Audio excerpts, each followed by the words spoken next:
Okay, this next topic. This is exactly where we left off. Here we go. So, next topic. It's controversial. LeBron James is one of the clutchest players of all time. We meet again. Hello. Welcome back. Clutch what? Not. All right, welcome back to the show, everybody. I hope you all are having a good morning so far. I am going to continue this one LeBron James fan versus 10 LeBron James haters. This was hilarious and actually really fun for the first round. We went through the arguments of if LeBron came first, there would be no argument, insisting that if LeBron was around before Jordan, then Jordan wouldn't even have a chance at the GOAT debate, which was an interesting argument. And we also went to, before that was, no one will break LeBron's scoring record, which it seems pretty unanimous outside of the LeBron fan that it's going to eventually happen. But anyways, go check out part one if you haven't. Highly recommend it because this is going to go in order. And this is going to be part two, where they're going to head into the next argument, which we're going to see in just a second. Before we go there, I am going to remind you that I am linking the original video down below in the description. So if you want to check out the video without me, go for it.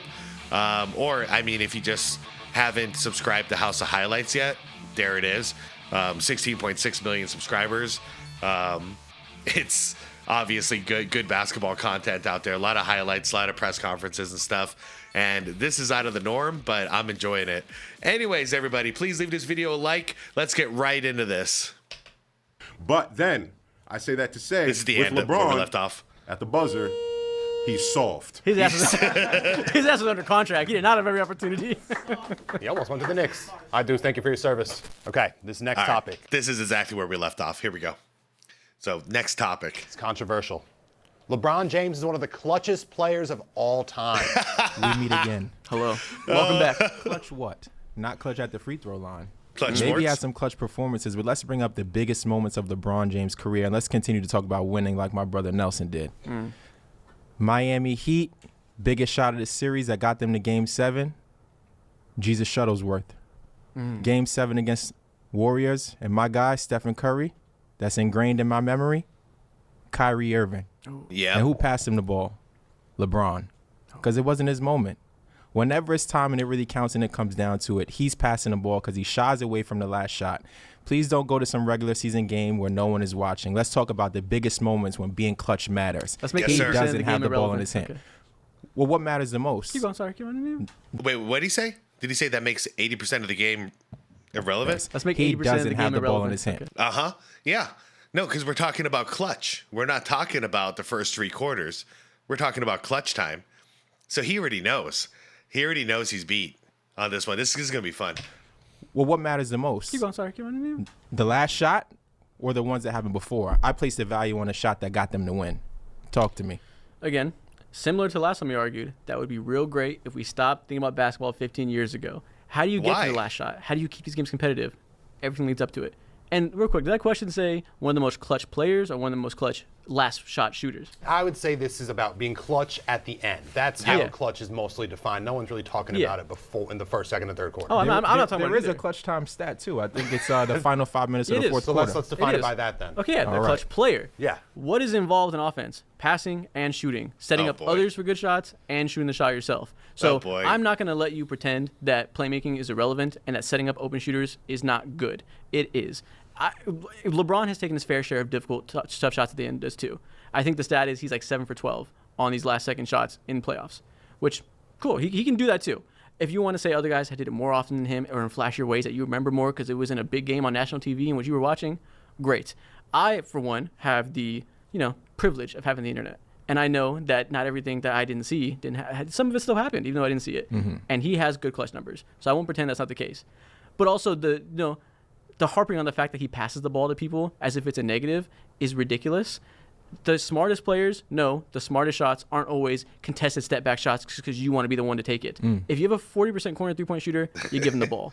And you said maybe he has some clutch performances in the beginning to downplay it. Yeah, maybe he has a lot of them. Maybe he averages 34 points per game, 11 rebounds, and 8 assists in closeout games.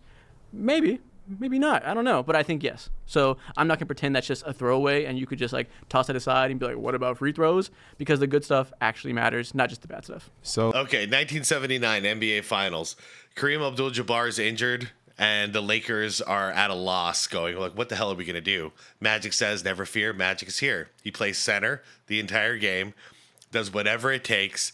Last shot of the game. Okay, we're talking about the best playmaker I've ever seen in my life. Magic freaking Johnson, pass first guy, but he knows he's the best player on the floor. And this is this is do or die, hit the shot or forever hold your peace. What do? He demands the ball in a post and he does a running hook, wins the game. That's clutch, okay? So I don't want to hear this argument of, oh, well, he's a facilitator. Well, that's fine. If that's your job, you're just a facilitator, okay. But guess what? You're not the greatest of all time then. So this argument that they make, well, yeah, it was the right play. You know, he's a pass first guy. If that's the case, then just end the debate right now. Stop trying to pretend like LeBron is the greatest player we've ever seen. Because if you are the greatest player, you'd get the job done at the end. You take the last shot, because if you're the best player on the floor, then you're taking that damn shot because you're the best option. So how can you not even be the best player on the floor, let alone be able to be involved in debates of, well, who was more clutch? Was it Jordan? Was it Bird? Was it LeBron? Like, LeBron's not even in those conversations because he passes the damn ball. You know what all the pressure's on, because he knows he's not the right option for that. So technically it is the right play, is to get the ball out of his own hands, because he's going to hurt the team and he's going to lose the game if he takes a shot. That's not clutch, and that's not greatness. That's my rant. So you talked about playmaking, but let's talk about those plays, because you said you have the internet. Me too. So we can easily go and look at these moments. He didn't pass Ray the ball. That was a tip out. So shout out to Chris Bosh. Yep. LeBron was nowhere near that play. He actually, LeBron actually bricked it, and then Bosh got the rebound, and then Bosh made the right read and gave it to Ray Allen. Yeah, absolutely. he missed a shot before it. Yes. Then we could go to him setting up Kyrie Irving. He didn't play make. He just gave him the ball and shot away. You remember the Olympics? I do. Who he gave the ball to? Steph Curry. And you saw what Steph did? He's bad. Hit a clutch three. That won them the gold medal, and he was robbed of that Olympic MVP too. Don't even get me started there. So in the biggest moments of LeBron's career, on the international stage or on the NBA stage, it is not him making the play, and it is not him making the shot. He has to rely on other people. And that's okay. If we pretend. Yeah, he's getting bailed out. I like this guy. It's so true, though. We know he's getting bailed out. It's not him making the right play. It's him getting bailed out by his teammates. It's not like the Jordan getting double, triple teamed in the finals in, what was it, 97 against the Jazz, and then finding a wide, drawing up that play for Steve Kerr to be wide open. It's not like that. Like, Jordan actually made the read, drew into defense, and then dished it out to Kerr for the win. That was a great play. But you can't compare that with, LeBron bricked it, somebody got the rebound, dished it out to a three-point shooter, and got bailed out. Like, that's a whole different thing. His career is wrapped up into 2 plays, then you got it. 3 plays. Oh, 3. Sorry, there we go. Especially the one that didn't happen in the NBA too. Got to count that one. The one that's not relevant. It is a global game, and the United States needed that victory. And what would be remembered if they finished in 2nd place or 3rd place, right? If they got that silver medal, that would be a bigger stain on his career than any of his other losses. So don't count out the Olympics. It only happens once every 4 years. 100%. 2008, when Kobe was on the Olympic team, when we were playing against Spain, the United States was playing against Spain. We needed a clutch player to step up and bail us out in the 4th quarter, and that was Kobe freaking Bryant. Kobe and D Wade got us there. D Wade did a lot in that time. Like, he played his ass off. I'm not gonna lie, and we needed the ultimate closer, and that was Kobe Bryant. It wasn't LeBron James. You don't see LeBron doing much in the 4th quarter of that championship game. It's Kobe Bryant who saved us. Where he did that silence gesture after hitting a big 3 with the finger up to his mouth. Clutch matters, man. Okay, there you go. You can have your Olympics talk in which LeBron won, so I'm glad to. Perfect timing. Perfect timing. All right, let's get factual because you can't dispute facts, right? I cannot. This is fun. All right. So Do you have the facts written down? Oh, maybe. maybe just little pointers. But here's Why the can't thing. I have PEDs? This is crazy. I didn't know we Here's could have the- notes. I just wanted to get PED? specific because I know like bronzexual is really just kind of Yeah, bad memory. Yeah, you remind me. And so we're gonna go over LeBron's 4 and 6 records finals. Do it. Let's talk about him in the last 24 seconds. The actual stats. The last 24 seconds? Yes. Of the game? Oh yeah. 24 seconds is so arbitrary. But go ahead. Tell me about the last 24 24 seconds. seconds. Arbitrary. Alright, No, fine. that's when the most pressure's on. I like her, by the way. If you guys watched the first one, she was dead on in the first episode. Final 4, 24 Very seconds. random number. Ready? Yep. 0 and 7. In 24 seconds. And in the finals, final 10 seconds, 0 and 5. Final 5 seconds, 0 and 4. A buzzer Ooh. beater, which he only had one, so his games aren't even close. 0 and 1. 8. Oh my God. I gotta rewind this because she says it so fast, but these are the most damning stats I think I've ever heard. So this is LeBron James's record in the final 24 seconds. All right? Ignore this dude for a little bit. Like, just listen to what she's saying. A random number. Ready? Yep. 0 and 7. In 24 seconds. And in the finals, final 10 In the finals. 0 and 7 in the final 24 seconds. All right? seconds, final 10 seconds, 0 and 5. Final 5 seconds, 0 and 4. A buzzer beater, which he only had one, so his games aren't even close. 0 and 1. A clutch player finishes those plays. You give Michael Jordan the ball, he finishes the play. You give LeBron the ball, he'll give it to someone else. When you're a clutch player, you don't do that. Not to mention multiple polls done by The Athletic. No one's The Athletic? no one's ever voted. His peers have never voted for him to be a top 5 clutch player in the NBA. Yeah, we all know it. How are you going to call him a clutch player if his peers don't even think so? When did those athletic polls? That was great. I don't even understand this. What kind of denial could it be where somebody actually thinks that LeBron is clutch? We all know the truth on this one. Come on. There's other things that fans can debate about LeBron that he's actually pretty good at. But this is like the worst thing about him. He's LeChoke for a reason. He's not clutch. He crumbles. Start. 2-3 years ago. How old was LeBron 2-3 years ago? I think that Was he in his it prime? comes from everyone. Was he in his prime? They put his teammates. Was he in his prime? I don't believe so. He just won a championship like 3 years ago. Yeah, he did. That was the Time's flying. That's like 5 seasons ago now. It's 4. Mickey Mouse. Yeah, irrelevant. Mickey Mouse.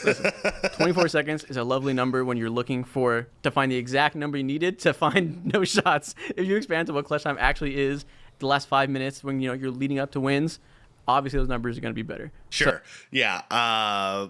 Larry Bird, Michael Jordan, Reggie Miller. Damian Lillard. Like, you want to talk about what the last 24 seconds means? Really, the last 8 seconds is where it's at.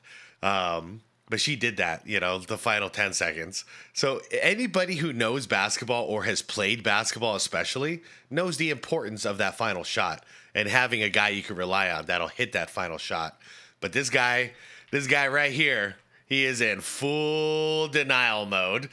He is in such denial. So, shout out finding the perfect number for the stat. Could you give me a buzzer beater or a clutch shot that he has hit? Again, the fact that we're saying clutch shots, like we have to have one single shot, isn't what clutch actually is. I can give you plenty of games in which he came up clutch in an elimination game, in which he had fourth quarter performances and went crazy. Obviously, Game 6 versus Boston is the one everyone talks about, where he came out and simply destroyed them. Obviously, 2016 Game 7 finals, defensively and offensively, two-way performance. Trying to narrow it down to one shot in the last 10 seconds is just pushing it into a direction that isn't actually, showing what clutch is in basketball. Oh, sorry. We could do that with all the other guys I just listed, though. Multiple times over, can we go, yep, that shot won the game. Yep, that shot won the game. And then it discredits a little bit of their performance in the last 5 minutes, because a lot of those last second shots that they made, if you watch the last 5 minutes, they were clutch the whole time. And then they just delivered the final blow as well. So, no, it is important. And that's why Jordan won 6 championships and LeBron lost 6 championships. Straight up. That's the thing with LeBron. We always redefine that line of clutch. You picked the line. We had to redefine it for him because he doesn't meet the overall standard of Michael Jordan. So Yeah, he's a little If baby. you can pick a line, I can pick a line. So we can just go back and forth picking standards. Do you think fans are cherry picking or haters are cherry picking stats right now? That's what they got to do. I mean, I respect the game. Okay. I do think people. I respect a good hater at heart. People do forget that a block in the clutch is still a clutch play. Okay, before I start, I just want to say it's getting like really hot in here. And I'll give him that. Yes, a clutch time block is a clutch time block. That's why I never discredit that block that he had. But it's also, and that's why, honestly, that 2016 finals, I give all three of them credit. And I'm sorry, I'll stop blabbing after this, but I give all three of them credit because LeBron got the block. That was a big play. Kyrie got the shot, which was a huge play. And then Kevin Love got the stop on the other end by guarding by guarding Steph. One-on-one ISO, he shut Steph down. All three of them deserve credit for that one, and I give them all credit for that one. That's a rare one, though. You know, that's an outlier that was rare for LeBron to make a clutch time play, but he did that time. Another outfit change. It's so hot, like you guys gotta put up. I use this all the time on my thumbnails.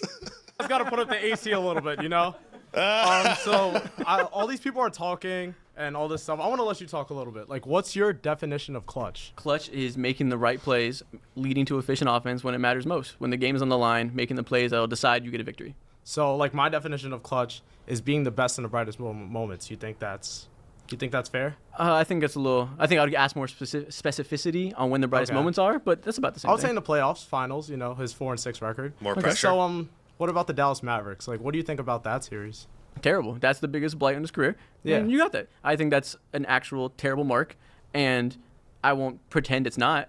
I just wouldn't pretend it's the end-all be-all. I wouldn't let somebody's career of any sort, any player, be defined by one bad week. So you would say he wasn't clutch in that series. God, no. No. So he's not clutch then. If you only were alive for 2011, then sure. Okay, so But I had the privilege of continuing to live after that, so I let's wouldn't say also that. talk about how he almost lost He uses the word privilege a lot. Have you guys noticed? a rookie Jason Tatum. How he A almost sophomore. lost. Yeah, almost lost. But he didn't. Game 7 though. But he won the To a game. rookie Jason Tatum will average 14 points a game. I thought the game was about to win. He won the game. Yeah, against a rookie Jason Tatum was that impressive. But did he win? He did win, but All that matters is winning, am I right? yeah. Yeah. Y'all are Next. dangerously close. Oh, now he agrees that winning is what matters. Now, when it suits him. Okay, It's let's also 24 talk about the Kyrie That shot. nonsense. A game that he won? Let's talk about the Kyrie shot. The game that he won? No, Kyrie won that game. Let's talk about Ray Allen. He won that game. So that's like 1v12? So that's like 2 rings right there. Kyrie's If the GOAT If then. they didn't make those shots, he would have 2 rings. If We wouldn't be here right now if Ray Allen and Kyrie Irving didn't make If those Kyrie shots. can beat the Golden Yep. State Warriors by himself, put him in the Hall of Fame today. You got it. Oh, he's a definitely GOAT. going to the Hall of Fame. Come on now, He's the Kyrie GOAT, Irving. apparently. He Okay, is going into Hall of Fame. What the fuck? What the hell are you talking about? Obviously, he's going in the freaking Hall of Fame. Ray Allen gets no credit for being on the Miami Heat team. I don't understand it. That was a big 4. Talk about, okay, so he would have 2 rings without 2 How shots. is it that he was with the Boston Celtics and we called it a big 3? Because he was one of the crucial elements of that team. But then he goes to Miami and we don't call it a big 4. What kind of bullshit is this? Let's also talk about Kyle Kuzma, how he passed him the ball during the bubble to make that. Let's talk game-winning about shot. Kyle Kuzma's sentence I did not expect to hear today. But go ahead. Yeah. Tell me more But- about but, it. But Kyle Kuzma made the last shot. I think it was in the bubble playoffs. He made Good the for last him. shot. Can you Yeah. look me in the eye and tell me Kyle Kuzma's the reason they won the 2020 championship? Kyle Kuzma is the reason why they You're won the smiling your 2020 ass off. championship. Look at you grinning. Look at you grinning. Yeah, so Michael Jordan's way more clutch. Let's talk about the Jazz. Okay, the timer's up. Never mind. But yeah, Michael Jordan's more clutch. This guy got crushed. I'm not gonna lie. He got a little crushed here. Lovely. He was doing well, but Kyle Kuzma threw me for a loop. Everything was going well. A lot of it threw me for a All right, loop. I'm a hater. Here's my definition of clutch, real quick, and I'll make it quick. Okay, the higher the pressure, the more this matters. So let's go. If you perform, say you're shooting 50% all season, all quarters, 1 through 4th. It doesn't matter what's going on in the game. You're shooting 50%. In the playoffs, you need to do the same thing. 4th quarter, there's a lot of pressure, yada yada. 50% you're shooting. It doesn't need to be 50%, but what I'm saying is if that's your average, that's what you need to be shooting when there's pressure on. In the finals, you still need to be doing that in the highest pressure moments. So in the 4th quarter of a game 7 or a closeout game or whatever, you still need to be shooting 50% in the 4th quarter. or higher. That means that no amount of pressure is ever messing with your mental. You hold your composure no matter what's going on, and you stay consistent. That's what clutch is, and that's why LeBron isn't clutch, because his fourth quarter numbers drop significantly. Even in the regular season, this happens. But the deeper into playoffs he goes, the worse his percentages drop in the fourth quarter. That's all it is to it. But I wanted to show you some love. Hopefully I could change your opinion, so I got you a gift. Oh, let's go. Yeah. Bribery? Yeah. Oh, shit. It's Damn, I hate this gift. But also check the back. Check the back. It's a very important stat. 4 and 6. I hate this gift even more. Yeah. I would define a clutch player as like the most important series than playing good. Somehow, some way, Jordan went 6-0. Surprisingly, like LeBron has had 6 losses in the finals and only 4 wins. Yeah. Do you find it to be more impressive to lose in the first round or the second round or the third round than to lose in the finals? Again, I thought we were talking about clutch player. You just said before that we don't Do you define find clutch it player. more impressive to lose early in the playoffs or later? I thought we were talking about clutch players, so let's stick to the top. So you don't have an answer. Not when it comes to what we were talking about. Losing Do you is want to talk losing. about clutch players No, or something irrelevant? Would you like me to get to my point? You could try if it has to do with the prompt. Would you find it more impressive to lose in the first round? Yes or no? No. Okay, I didn't think so. Would you find it more impressive to go into a game series against the Pistons in Game 5 and shoot 8 shots and get shut down? Is that clutch? No. I mean, No, we say everybody the same has. thing. I say to say everybody has their lowlights. You can pick and choose which ones you want to talk about. If you find it less impressive because LeBron's lowlights came in the finals, whereas Jordan's came in the first or second round, Yeah. and you want to say you should never lose on the brightest stage, well, I think you should get to the brightest stage. And how about that? Like, you can pick and choose how much you want to decide somebody's lowlights are worse.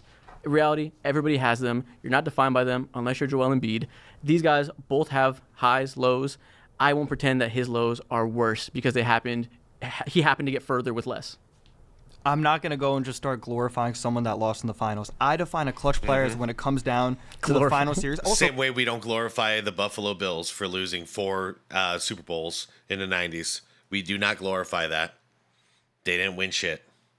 not to mention LeBron has to go jump from team to team. He's a glorified Patrick McCaw. Jordan never left any team. Whatever team he went to, he stuck it out and he won multiple championships, 6 championships. LeBron goes to a team, strips every asset away, and still doesn't win in the finals. I would hope if he created his own team that he'd be able to make it to the finals. Yeah, well, not everybody has the privilege of being drafted to a competent organization that drafts a Scottie Pippen, goes and gets a Dennis Rodman, and makes it a legit You build. People want to play with Jordan. Do you think LeBron stayed for 2 years then left? No, he gave the Cleveland Cavaliers a chance. They were incompetent. So what happened in Miami? He won 2 championships in Miami. Why did he leave Miami? Because Dwayne Wade's knees fell apart. Okay, so exactly. Exactly. You got him. Exactly. He left because he wanted a better team. He's just going to jump every time. He stripped the Lakers of every single asset. And guess what? He's just going to leave again because that's all he does. Yeah. When Scottie Pippen was injured, got surgery in the beginning of the season, 1997, for the 97-98 season. I don't recall Jordan leaving. Jordan just stepped it up is what he did. You know, and then Scottie Pippen was never the same that season and in the playoffs and everything. Jordan just kept stepping it up. He did what he did. He didn't run away. He didn't go out and build another team. He didn't go to the Utah Jazz and say, like, hey, let me join you guys. No, that's the LeBron James thing. Also, you could tell that this guy has never played organized hoops in his life because he doesn't see the difference between pressure situations and how in the finals is the most pressure you can ever get in NBA basketball.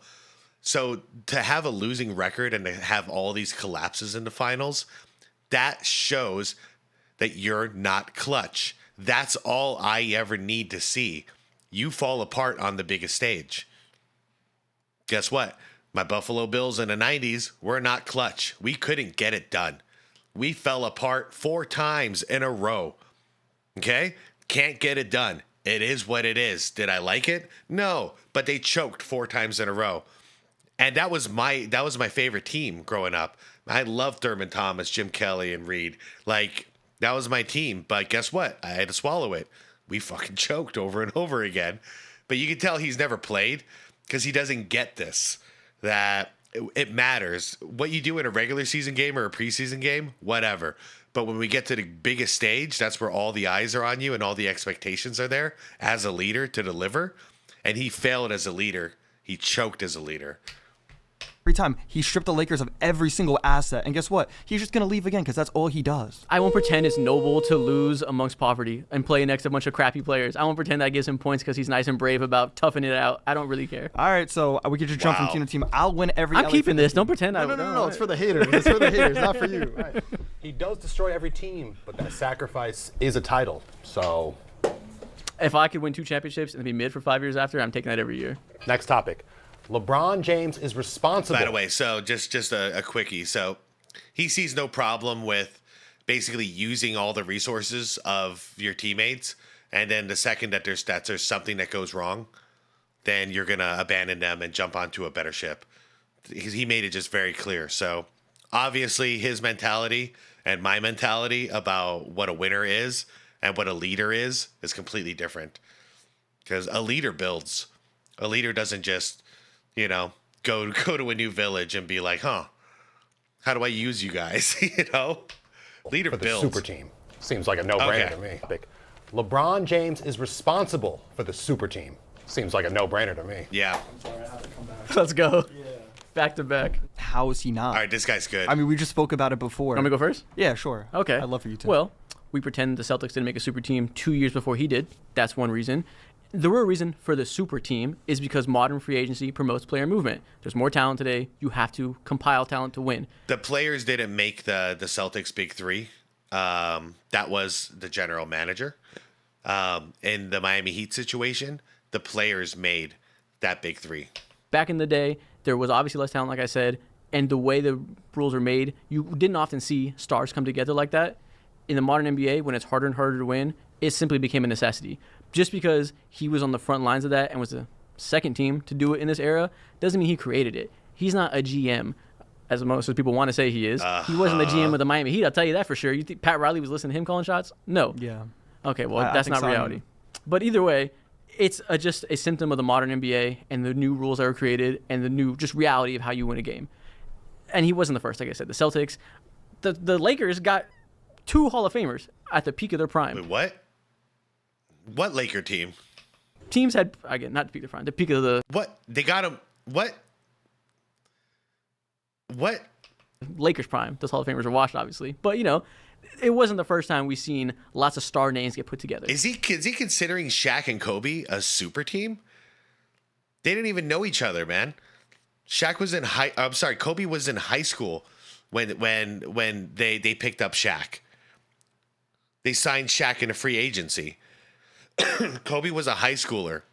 He was never part of the plan. It happened, but they got Kobe from the draft. Draft day trade with Charlotte. How is it even the same thing? I don't understand the logic. You're talking about general managers making trades to go create teams. Kevin Garnett was traded to the Celtics. I think they just came together naturally.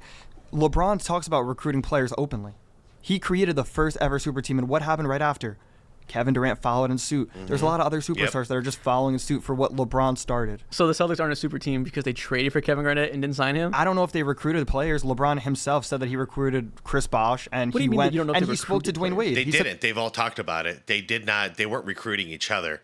That was done by the GM of the Boston Celtics. He was recruiting individuals. It wasn't the players who were in cahoots with each other, planning this for years, going, hey, let's team up. That's not what happened at all in Boston. But it's exactly what happened in Miami. And then Golden State learned from that. So that's exactly what they did with Kevin Durant. They recruited Kevin Durant in person because LeBron kicked that door open. said that he spoke to Dwayne Wade, and they all were like, let's go to Miami. Yep. As free agents should. That has little bearing on if the Celtics were a super team or not. Just because that super team was traded for rather than signed. Also, what is about entirely multiple irrelevant. super teams? What about it? The Lakers, he did the same thing multiple times. It's not a coincidence that he's the first person to start. No one's calling the Lakers a super team. Are you telling me that Paul Pierce called up Kevin Garnett and Rondo, and they're like, well, let's all go to Boston and create a super team over there? Isn't that the definition of I a don't have super their team? phone logs, but I have mean, a LeBron feeling said that Paul himself Pierce that was it's involved correct. in recruiting Kevin Garnett. Yes, that's not a novel idea. I don't think so. I think they just traded a bunch of assets. LeBron invented communication? I don't think so. I don't think he I invented think players talked before that. I don't know if he invented it. I think LeBron perfected it. Probably. Perfected it. He's a hell of a Draymond recruiter. Green was crying in the parking lot calling up Kevin Durant. Not only is LeBron James responsible for the super team, It's crazy. he is responsible for the detriment of the NBA. When we talk about player, real quick. Get your votes in on this one. Do you hold LeBron responsible for creating the super team as we know it? And 2, how'd you feel about the clutchest player of all time? Put your opinions in here. You all hearing my opinions. We're hearing their opinions. Everybody get your voices heard. Let's do this. Calling up Kevin Durant. not only is LeBron James responsible for the super team, he is responsible for the detriment of the NBA when we talk about player mobility, right? You can talk about the Celtics and the Lakers, all of that. That stuff happened because GMs were bad at their job. What LeBron did, Sounds like a good move to me. what LeBron did influenced everybody. He allowed Kevin Durant to feel free enough to be like, yeah, let me go to the Warriors. Not only does LeBron think of himself as the GOAT, he thinks of himself as a leader amongst men. He thinks of himself as the big dog in the NBA. King. I mean, he calls himself a king. The chosen one, right? He chose to go to Miami and show everybody, if I can do it, so can you. And now we have guys like Paul George thinking that he can jump from team to team and make super teams. LeBron James is making Paul George feel like he can do that. Every player in the league thinks that they can do it, and it all stems from LeBron James choosing to call Dwayne Wade and Chris Bosh and be like, you know what? Let's go ahead. Let's do this. I don't want to stay here. I don't want to build, right? I don't want to do that. I want to go from team to team, and as soon as I see that my buddy's knees are gone, I'm leaving you high and dry. Yep. A few things. What I'm saying Which is sad because that was supposed to be them doing this together. But then the second that his best friend, supposedly at the time, Dwayne Wade, has an injury, he's like, deuces, I'm out. Good luck. What kind of piece of shit? What kind of POS does this kind of stuff? is you just do not. By the way, also, John Stockton has the awesome line, LeBron took the helicopter to the top of the mountain while everybody before him climbed up the mountain the hard way. And that's the ones we respect. Respect Paul George or Kevin Durant, and you wanted a mic to get that shit off your chest. And I respect it. Go ahead. Let us know. Fair. It's not about them, but you know. Yeah, it is. You know okay. me. You know me. Secondly, if you're telling me that LeBron's biggest influence on this world is that he made teams realize that they can make dope-ass teams and be really good at basketball, am I supposed to take that as a negative? Yeah. Oh, fucking no. Boo-hoo. Yeah, no, it ruined the league because now we have only a couple of contenders every single year.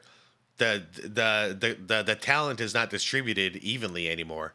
When it used to, it was anybody's year. You never knew what was going to happen. All it took was one team to rise up or one draft pick away from being in the finals. That's where the league was before all this. And now it's just a matter of, well, all the stars went to this team, so I guess they're the new dynasty until they blow that up and go to another team. Then it's like, okay. But it's all about the talent just teaming up and ganging up on the rest of the league now. I think I'll live. And, yeah, I just don't think that that's a negative. And there's one more thing you said that I wanted to respond to that was hilarious. This guy don't like you basketball. Said he doesn't want to stay and build with the Cleveland Cavaliers.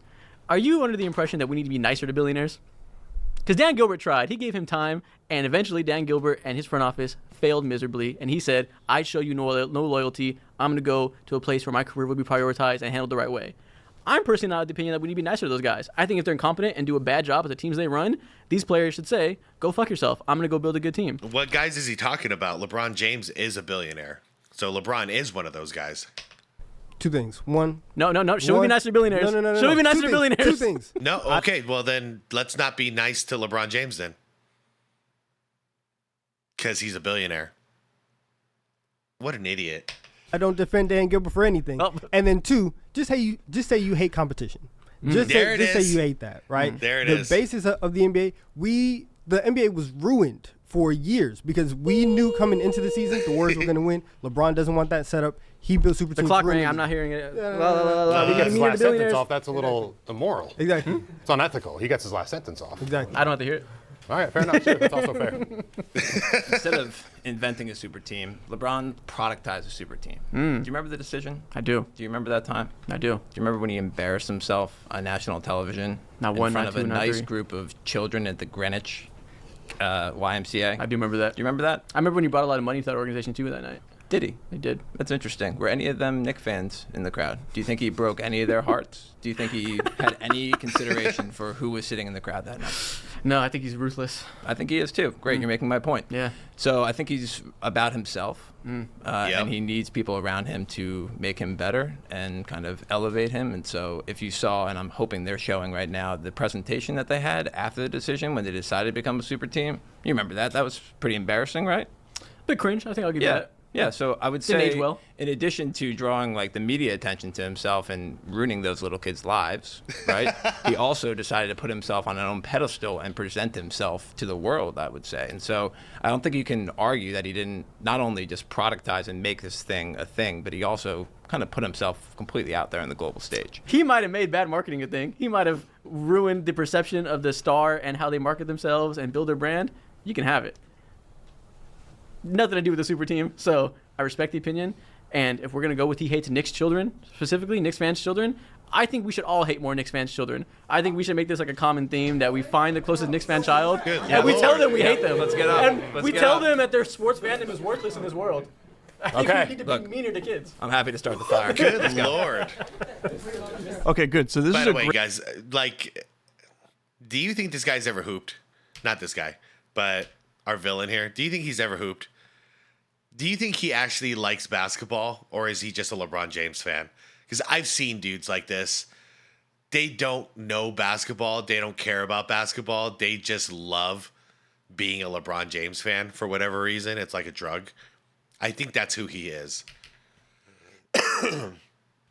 Great segment into what I really didn't like about the whole LeBron situation. I mean, if you're going to create a whole presentation about saying, you know, not 2, not 3, not 4, and we're going to get all the way up to, I think it was maybe 8, 7 or 8. 7, and just to come up empty-handed after that is pretty embarrassing to me.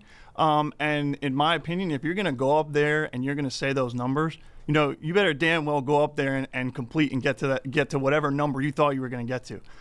I have a lot of respect for people or players that will take a chance and either stay on a team and try and win with that team, or potentially go to a different team that is not stacked up or has all this superstar talent. And if they go there and then win with that team. So a lot of the respect that I've had for LeBron definitely did come with the Cavaliers win. But again, that came with now restacking the roster. You know, in a situation for that decision, for that night when he went on camera, it was like, let's have a decision. It was a whole premiere.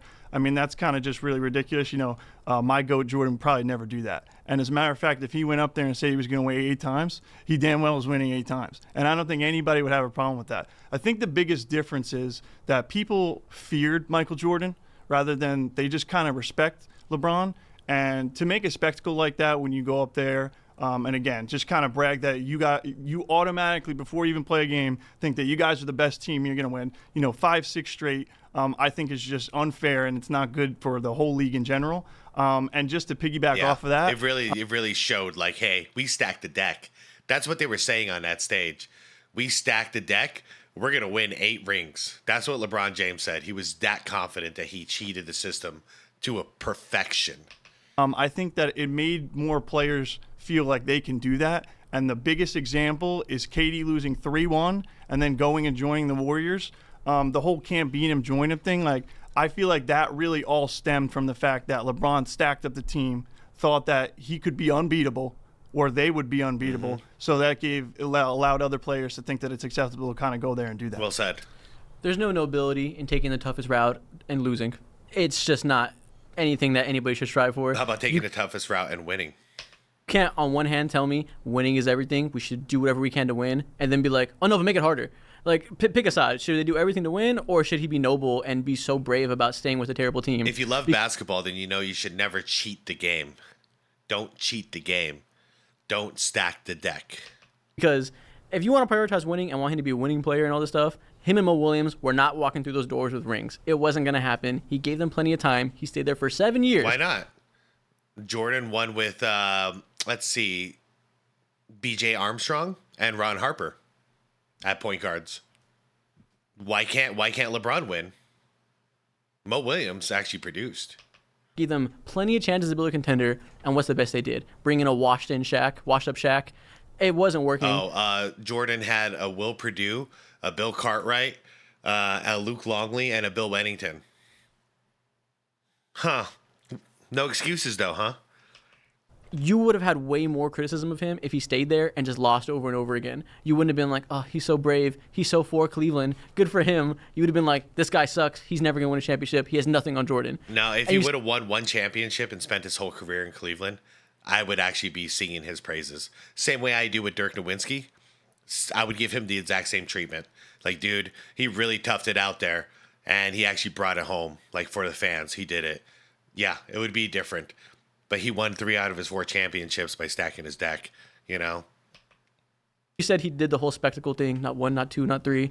Again, I'm not up here saying that he is the most humble NBA player of all time. Humility is not a measure of success for me right now. I don't care. Yeah, but Jordan was way more humble than LeBron That is absolutely asinine. Jordan is the least humble person I've ever seen. Oh, come on. Sorry, let me just retract. And what I mean by that is he's obviously is confident in his abilities, which can still make you humble. You don't have to be arrogant and also be confident at the same time. The thing is, both these guys are the most arrogant people in the world, so we'll call that a draw. I would say that Michael Jordan is. I would say Michael Jordan is just more confident in his abilities and he knows what he's going to do. LeBron, I think, could be more considered arrogant. I would say he's a well-documented asshole, and I respect him for it. Next topic. Okay, we're gonna have to stop it right there. Oh, man. Yeah, we got another one of these in us. We got one more of these in us. So I'm looking forward to doing the next one. Where they just left off there, like, there's a difference, all right? Jordan always sings the praises of his teammates, his coaching staff, his organization, the fans, everyone, all right? In fact, everyone is trying to shower Jordan with all the credit in the world, and he deflects it and talks about the team. All the while, LeBron James does the opposite. He disrespects his team and his teammates by demanding all the credit.